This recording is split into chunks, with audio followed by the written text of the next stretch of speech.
आपका tourist guide. आज हम विजिट करेंगे आमेर पैलेस। 1000 साल पहले यहाँ की एक लोकल जाति हुआ करती थी मीणा, उनका यहाँ पे राज हुआ करता था। हमने दो डोम देख रहे हैं, वहाँ पे राजा और रानी बैठ के आगे की परेड को देखा करते थे, एंजॉय किया करते थे।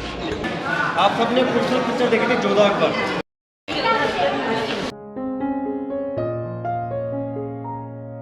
जा रहे हैं आमेर की तरफ।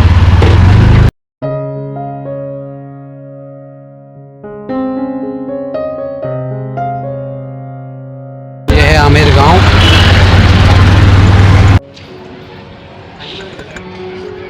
दोस्तों हम निकल रहे हैं आमेर फोर्ट के लिए और हमारे साथ हमने लिए हैं गाइड। बताते हैं उनका नाम क्या है। हम के लिए निकल रहे हैं पैदल पैदल। आपका नाम क्या है बॉस? सर मेरा नाम है विकास अग्रवाल। आप यहीं के रहने वाले लोग? इसी गाँव के रहने वाले, आमेर गाँव के। और आज हमें दर्शन कराएंगे, पूरा दिखाएंगे आमेर फोर्ट की पूरी डिटेल। ये भैया स्टार्ट हो चुका है हमारा सफ़र। दोस्तों हम जगत शिरोमणि मंदिर में पहुंच चुके हैं और अंकल जी से हमने ये राजस्थानी टोपी ले ली है। अब हम जा रहे हैं मंदिर में दर्शन करने और यह मंदिर के बारे में कुछ जानकारी लिखी है, आप पढ़ सकते हैं इसमें। और यह मंदिर है मीराबाई और कृष्ण का। मंदिर में दोस्तों वही मूर्ति है जिसकी मीराबाई पूजा करती थी। यहाँ वीडियोग्राफी करना अलाउ नहीं था, इसलिए हमने यहाँ कुछ फ़ोटो खींची और फिर हम अपने रास्ते की ओर बढ़ चले। और दोस्तों यह देश का पहला मंदिर है जहाँ कृष्णा और मीरा जी की पूजा होती है। दोस्तों ये मीराबाई का मंदिर है और यहाँ पर वही मूर्ति है जो मीराबाई जी कृष्ण की पूजा जिस मूर्ति में की थी वही मूर्ति है इसमें। हम आपको ये चीज़ें फोटो में दिखा देंगे क्योंकि वीडियोग्राफी अलाउ नहीं हुआ, तो उसकी आपको फोटो मिल जाएगी। अग्रवाल, मैं हूँ आज आपका टूरिस्ट गाइड। आज हम विजिट करेंगे आमेर पैलेस। सबसे पहले सर इस गांव के बारे में थोड़ी बहुत जानकारी देना चाहूँगा मैं आपको। जिस गांव में आप लोग विजिट करने आए, ये गांव है सर 1000 साल पुराना गांव। 1000 साल पहले यहाँ की एक लोकल जाति हुआ करती थी मीणा, उनका यहाँ पे राज हुआ करता था। उनको डिफीट दे के जो राजपूत शासक मैम यहाँ पे आए वो कहलाए कुशवाहा राजपूत शासक। क्यों कहलाए? क्योंकि भगवान श्री रामचंद्र जी थे, उनके दो पुत्र थे लव एंड कुश। तो कुश की यहाँ जो जनरेशन आई वो कहलाई राजपूत कुशवाहा शासक। जो सबसे पहले यहाँ पे राजा आए जिन्होंने आमेर पैलेस का फाउंडेशन किया वो आए राजा मानसिंह, जिन्होंने 1592 के अंदर इस पैलेस का फाउंडेशन किया। जिस पैलेस को आप लोग घूमने जा रहे हैं सर, मैं बताना चाहूँगा इस पैलेस को यूनेस्को वर्ल्ड हेरिटेज साइट में शामिल किया गया है, क्योंकि इसके अंदर बना हुआ है हॉल ऑफ मिरर, जिसको शीश महल के नाम से जाना जाता है, जो इस महल का सबसे खूबसूरत पार्ट है जो हम पैलेस के अंदर से विजिट करेंगे। जिस पैलेस को आप लोग घूमने जा रहे हैं सर, मैं बताना चाहूँगा इस पैलेस को 3 राजाओं ने मिलकर बनाया, Mansingh first, Jaisingh first and Jaisingh second. इस पैलेस को बनाने में लगे 128 साल। 128 साल में जाके ये पैलेस कंप्लीट हुआ। सवाई जयसिंह ने सेकंड ने 17वीं सेंचुरी में इस पैलेस को कंप्लीट करके 1727 को जयपुर शहर का फाउंडेशन किया। उन्हीं के नाम पे जयपुर नाम रखा गया। जयपुर को पिंक सिटी, गुलाबी नगरी भी कहा जाता है। क्यों कहा जाता है मैम? क्योंकि सवाई जयसिंह ने 17वीं सेंचुरी में जब इस सिटी का फाउंडेशन किया था तो इस पूरे जयपुर को येलो कलर की बिल्डिंग से कलर से पुतवाया था। बट 1876 को एक ब्रिटिश प्रिंस आए थे अल्बर्ट सैंटम, उनके रॉयल वेलकम के लिए राजा राम सिंह ने इस जयपुर सिटी को पिंक कलर से पुतवाया, जब से इसको गुलाबी नगरी भी कहा जाता है। आप लोग सर जिस पैलेस को घूमने जा रहे हैं, मैं बताना चाहूँगा इस पैलेस के बारे में कि सबसे पहले मैं इस गांव के बारे में थोड़ा बताना चाहूँगा कि आप सबने मीनाकारी का नाम सुना होगा, वो इसी गांव से शुरू हुई है, क्योंकि 1000 साल पहले यहाँ पे मैंने आपको बताया मीनाओं का राज हुआ करता था। इस पैलेस के अंदर एक खूबसूरत पेंटिंग है सर 400 साल पुरानी, जो इस पैलेस को बहुत सुंदर बनाती है। वो इस पैलेस का मेन डोर भी है। आप सबने जोधाबाई का नाम सुना होगा। जोधाबाई हमारी यहाँ की हिंदू प्रिंसेस थी। बिफोर मैरिज, शादी से पहले वो इसी गाँव में रहती थी। उनकी शादी हुई अकबर के साथ। अकबर से शादी होने के बाद अकबर ने फतेहपुर सीकरी में जोधा पैलेस नाम से बहुत भव्य पैलेस बनाया। इसलिए आप जिस पैलेस को घूमने जा रहे हैं, आप देखेंगे आपको ये पैलेस 2 शैलियों में देखने को मिलेगा, हिंदू प्लस मुगल, जो कि इस पैलेस को बहुत खूबसूरत बनाता है। आइए सर, मैं तो नहीं थका हूँ भैया, आप लोग थके हो गए। चलो चलो।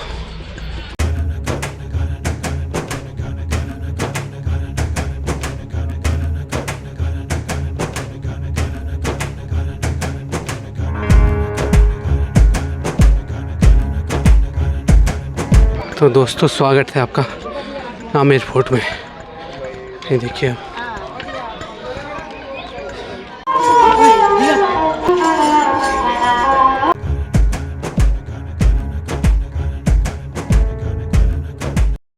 हुआ करती थी।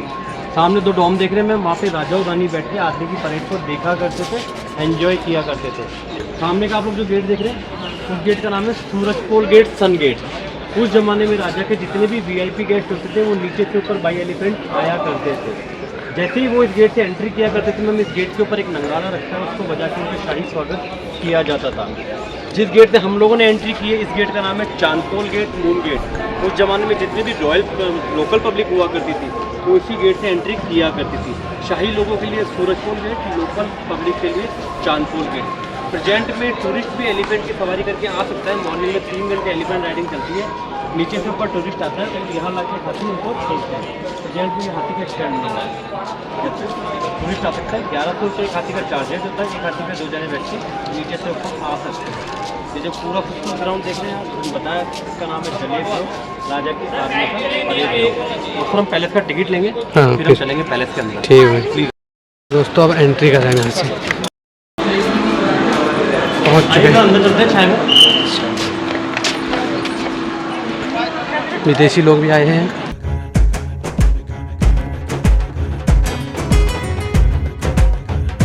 राजा का उस जमाने का मिनी कोर्ट कैसे कहेंगे, प्लीज इधर आइए। ऊपर आप लोग 4 कुंदे देख रहे हैं। हाँ। उस जमाने में यहाँ लगा करता था राजा का झूला। अच्छा। पूरे कॉरिडोर में बिछाया जाता था रेड कलर का कारपेट, सेंटर में बैठा करते थे केवल राजा जी। हम वैसे इधर का जितना कॉरिडोर देख रहे हैं इसमें बैठा करते थे राजा के मंत्री लोग। ऊपर कॉरिडोर देख रहे हैं इसमें बैठा करती थी आम जनता। राजा यहाँ बैठ के आम जनता की समस्या सुनते थे, उसका समाधान किया करते थे। आप सबने खूबसूरत पिक्चर देखी थी जोधा अकबर, ऐश्वर्या राय और ऋतिक रोशन की। उसमें एक सीन है ऋतिक रोशन का दबाव लगाने का।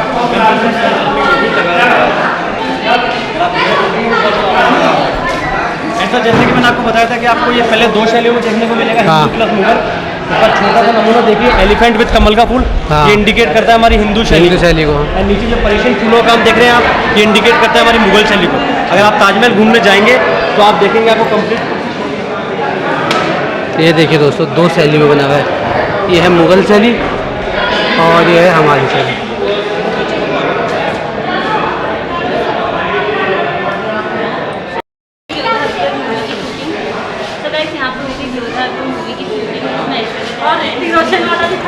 अब हम बढ़े हैं आगे को। नज़ारा देखिए पहले।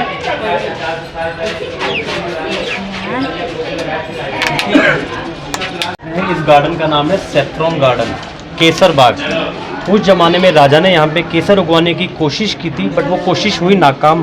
क्योंकि मैम इसलिए हुई क्योंकि एक्चुअली में केसर उगाने के लिए जो टेम्परेचर चाहिए होता है वो चाहिए होता है कोल्ड, जम्मू एंड कश्मीर जैसा। राजस्थान का टेम्परेचर आप लोग सब जानते हैं 40-45 डिग्री ऑलवेज चलता है, तो वो चीज़ पॉसिबल नहीं हो पाई। जोधा अकबर पिक्चर के अंदर एक सॉन्ग है, कहने को जश्न बहार है, तो सामने इस गार्डन में सुनाया गया मैम। अगर आप सॉन्ग देखेंगे तो आपको याद आ जाएगा। ये जो आप झील देख रहे हैं मैम खूबसूरत, राजा ने ये झील बनवाई थी बारिश के पानी को स्टोरेज करने के लिए। प्रेजेंट में इस झील का नाम है माउठा लेक। माउठा लेक के नाम से इस झील को जाना जाता है। ये वो रास्ता है सर जो मैंने आपको बताया था, उस जमाने में राजा के शाही मेहमान आते थे बाई एलिफेंट। प्रेजेंट में टूरिस्ट भी नीचे से ऊपर आता है।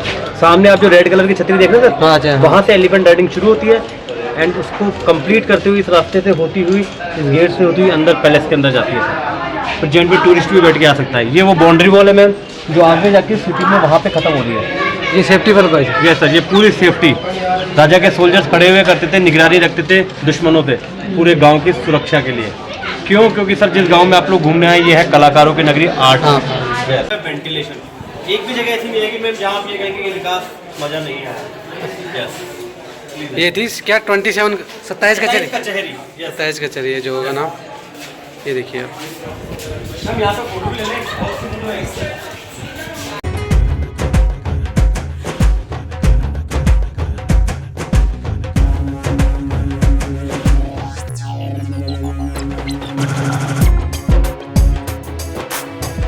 मतलब उनके काम पे केवल ड्यूटी दिखाने का। यस मैम, केवल उनका काम है दिखाने का, लेना लेना वो आप लोगों को फोर्स भी नहीं करेंगे। क्यों? क्योंकि उनको टेंशन नहीं है। उनका काम है केवल टूरिस्ट को दिखाना, क्योंकि इस गांव की आर्ट है, कला, इसलिए। दोस्तों देखिए ये है गणेश पॉल मंदिर और ऊपर है रानी मंदिर। गणेश पॉल अजय का नाम। मधुसूदन जी तो हम हो चुके हैं अंदर।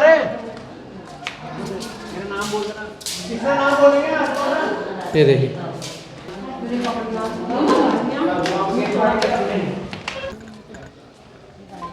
ये है दीवाने खास। दिस इज द दीवाने खास। ये जो अंदर का कोठियार है ये है दीवाने खास, राजा के वीआईपी गेस्टों के बैठने का मीटिंग हॉल। एंड जितने भी फैमिली फंक्शन होते थे वो अंदर बैठ के लगे रहते हैं। दीवाने खास खास लोगों के लिए, उधर दीवाने आम लोगों के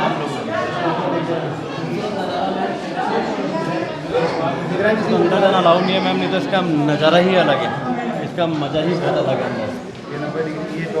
लोग खड़े हैं, इनका नाम है शीश महल, कांच का महल। सबसे पहले मैं बताने की कांच को परचेज किया था बेल्जियम से, क्योंकि बेल्जियम के कांच होते हैं जो वर्ल्ड फेमस। तो मैम राजा ने रानी की तारे उतारे, कैसे उतारे थे मैं बताना चाहूँगा। जो हमारे राजा जयसिंह थे, उनकी जो बड़ी रानी थी पटरानी, उनका कमरा सामने देख सकते हैं।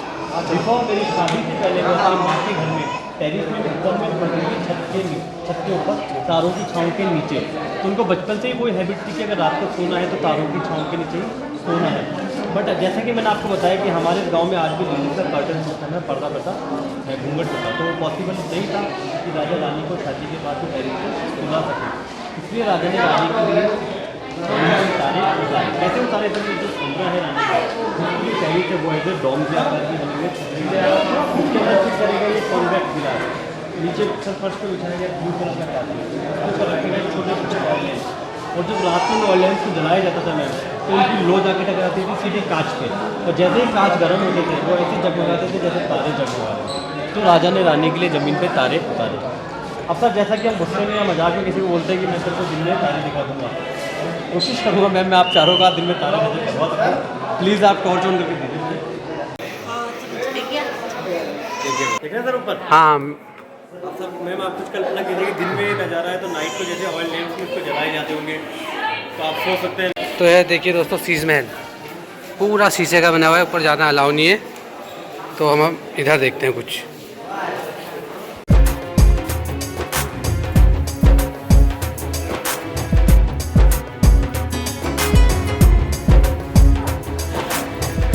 तो दोस्तों हम घूम रहे हैं अभी आमिर फोर्ट में, और अलग अलग जगह पे फ़ोटो खींच रहे हैं सब। हर एक चीज़ दिखा रहे हैं आपको, आप ये देख सकते हैं हमारे ब्लॉग में, बहुत ही जल्दी आने वाला है। दीवाने खास में सुख मंदिर,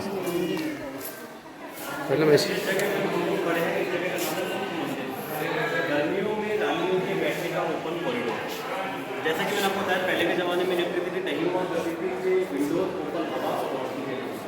छोटे छोटे घरों में रखे जाते थे इत्र परफ्यूम, बड़ों में रखे जाते थे ऑयल लैम्प। सामने की आप दीवार देख रहे हैं मैम, इसमें लटकाए जाते थे खसखस के टाटी के पर्दे, जो कि इत्र से भीगे हुए होते थे। जब रानियाँ यहाँ बैठती थी और जैसे ही ठंडी हवा जाकर टकराती थी उन पर्दों से, मैम बहुत खुशनुमा माहौल होता था जिसको एंजॉय किया करती थी रानियाँ ओपन पे बैठ के, बहुत लग्जरियस लाइफ रानियों। पैलेस के अंदर मैम आप देखेंगे रानियों की लाइफ बहुत लग्जरी, आगे भी आपको मैं दिखाऊंगा। दोस्तों ये सीधा प्रसारण है आपके लिए, यहाँ से देखिए, रानी बन के हमें जाना पड़ता है। ये देखिए ये लोग हैं। ड्रेस कोड होता था वो होता था बहुत हैवी, ऊपर से होती थी हैवी ज्वेलरी, जिसको पहनने के बाद रानी पैदल चलने में समर्थ नहीं हुआ करती थी, उसको इस क्वालिटी को यूज़ में लिया जाता था। इसमें बैठा के पैलेस में होने वाले सारे फंक्शन दिखाए जाते थे, अदरवाइज रानी खुद भी एंजॉय किया करती थी। केवल फेस्टिवल से इसको यूज़ लिया जाता था, कि मैम पहले के ज़माने में गोल्ड वगैरह।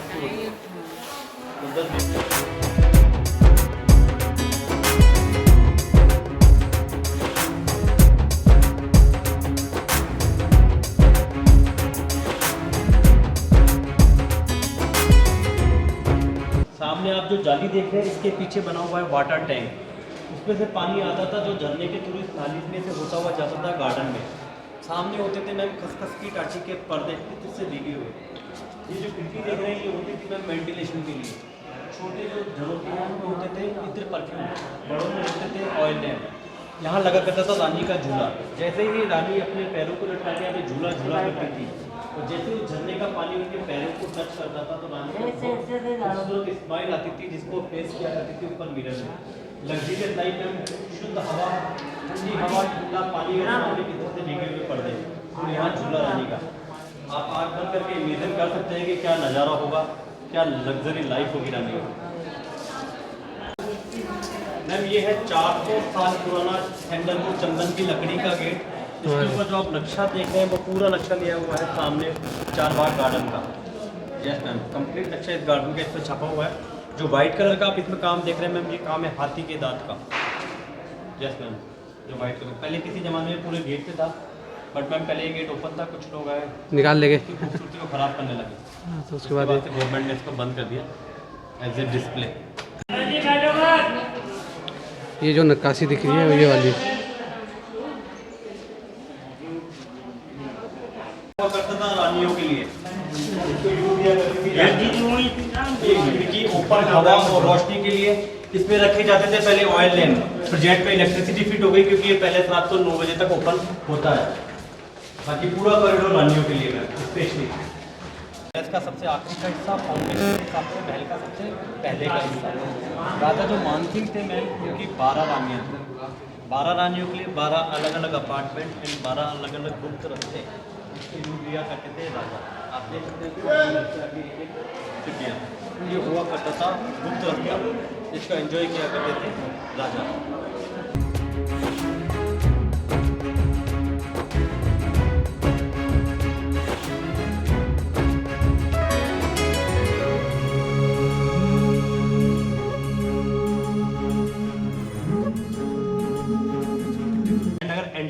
एंटरटेनमेंट के नाम से बोला जाए तो 12 रानियों का गॉसिप एंड फाइटिंग पैलेस। क्यों कह सकते हैं मैम, क्योंकि सुबह से शाम तक की जो भी उनकी बात होती थी, अच्छी बुरी हंसी मजाक प्यार मोहब्बत लड़ाई झगड़ा, तो यहीं बैठ के वो किया करते थे। राजा उस जमाने में इतने समझदार होते थे कि 12 रानियों के बीच में न बैठ के वो आगे ऊपर डॉम में बैठा करते थे एंड उनकी बातों का एंजॉय किया करते थे, क्योंकि वो जानते थे कि अगर 12 रानियों के बीच में आके वो बैठ जाते हैं सर समझ सकते हैं क्या हो सकता है। And ma'am Jodha Akbar picture के अंदर एक सीन है ऋतिक रोशन का तलवारबाजी का, वो बिल्कुल सेंटर में। अच्छा यही वह है। यस, अगर आप लोग पिक्चर देखेंगे तो आप लोग याद है। यस, ये मैम हमारा खूबसूरत पैलेस था, आप सबने बहुत एंजॉय किया होगा मेरे को लग रहा है। मैम आप कैसे उदास हो रहे हैं? यहाँ रिलैक्स कीजिए।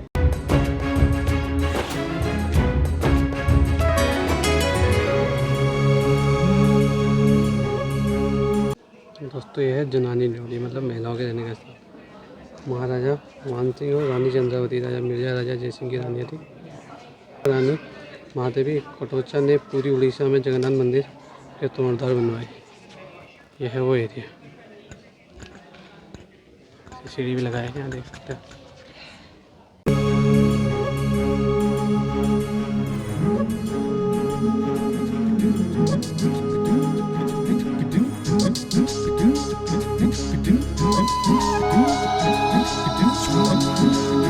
हम जा रहे हैं नीचे सुरंग में। 2 किलोमीटर 2000 मीटर लंबी है।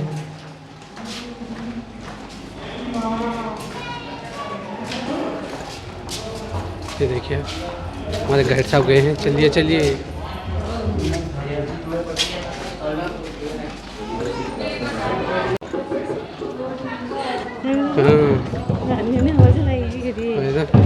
सुरंग जो निकलती थी जयगढ़ फोर्ट, जहाँ रहती थी राजा की आर्मी, ये स्पेशली बनाई गई थी मैम रानियों के लिए।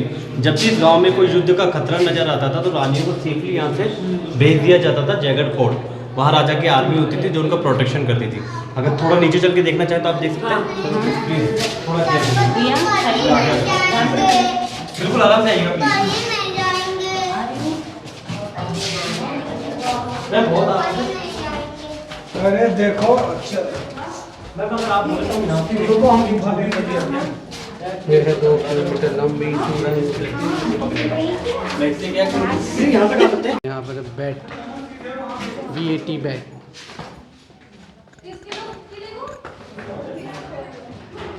हम यहाँ से लेंगे वापसी का रास्ता। जोधा अकबर मूवी कढ़ाई है। देखिए सर, इस कढ़ाई का हिस्ट्री से कोई लेना देना नहीं है। ये मूवी के लिए एक पिक्चर आई थी जोधा अकबर, उसमें एक सीन है ऐश्वर्या राय जी का खाना बनाने का, ये कढ़ाई में बनाया गया था। उसके बाद डायरेक्टर ने इसको ऐसे दोस्तों अभी हमने आपको सुरंग दिखाई थी वो ये। इसके बारे में कुछ डिटेल है क्या है। इनाम लेके जाइए कलाकारों को।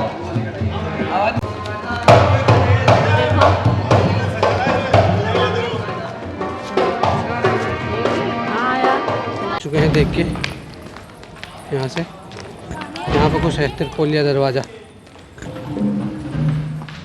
दोस्तों ये है देखिए। तो हम आ चुके हैं वापस।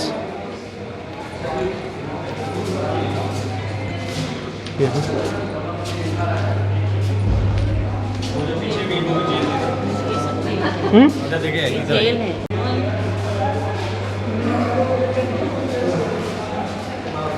जहाँ से स्टार्ट किया था वहीं आ चुके देखिए जलेबी चौक में। पेन वही ले लो, पेन चाहिए। पेन तो बहुत है। अच्छा चीज़ है यार, गिफ्ट एकदम पेन है, बॉल पेन। हम आ चुके हैं वापस।